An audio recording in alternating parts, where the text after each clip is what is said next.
नमस्कार दोस्तों, आप सभी का फिर से एक बार बहुत बहुत स्वागत है मेरे चैनल मिथिका में, जहां मैं आप लोगों को ऐसी नई नई कहानियां सुनाती हूं जो आपने पहले कभी नहीं सुनी होंगी। तो चलिए आज की कहानी शुरू करते हैं। इस कहानी को सुनने से पहले मैं आपको रेकमेंड करूंगी कि आप इसका पार्ट 1 और पार्ट 2 पहले सुन लें, वरना ये कहानी आपको समझ नहीं आएगी।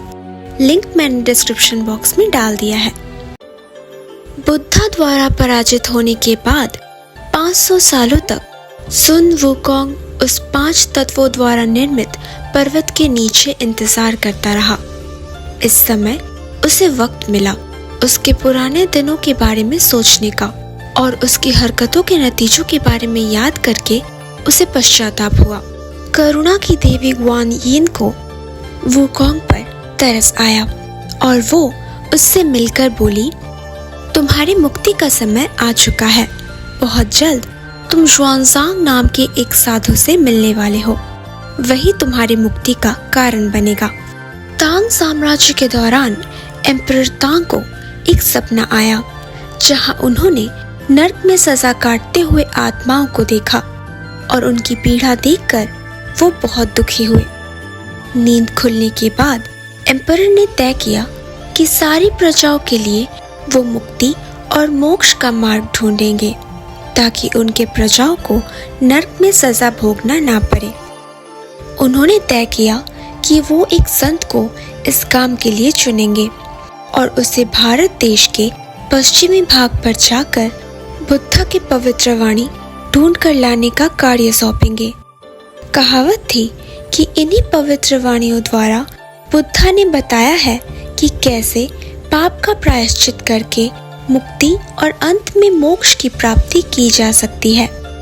इसके बाद उन्होंने चाइना के बड़े बड़े साधु संतों को बुलाया और उनके सामने अपनी मन की बात रखते हुए कहा, अब आप सब मिलकर ऐसे संत को चुनिए जो इस काम को अंजाम दे सके।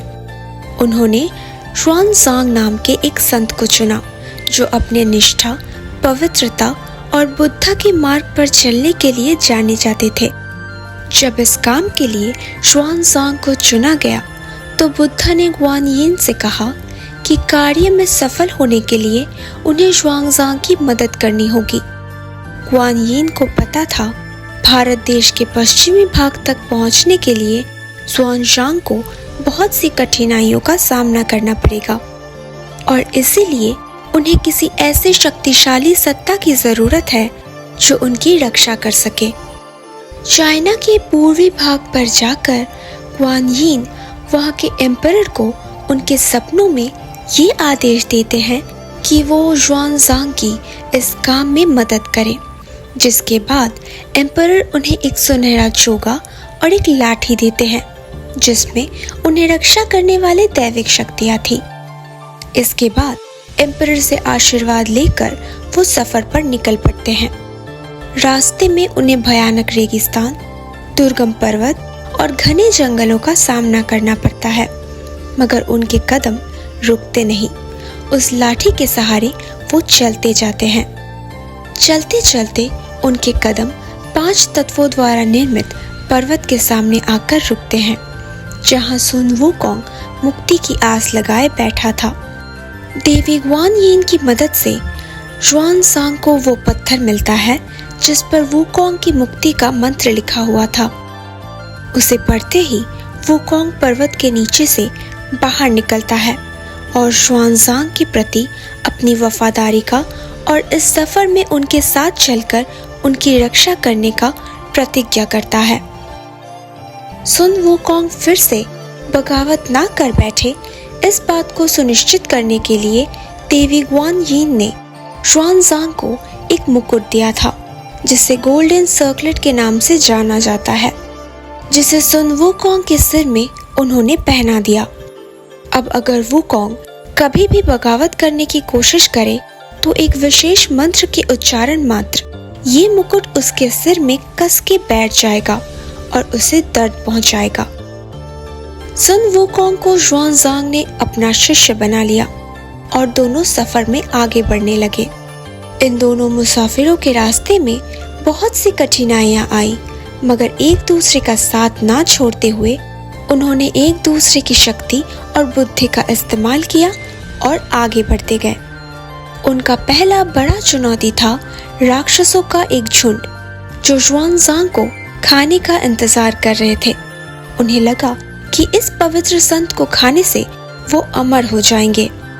जाहिर सी बात है, सुन वूकोंग ने अपनी शक्ति और युद्ध कौशल का इस्तेमाल करते हुए उन सारे राक्षसों को हरा दिया और ज़ुआनज़ांग की जान की रक्षा की।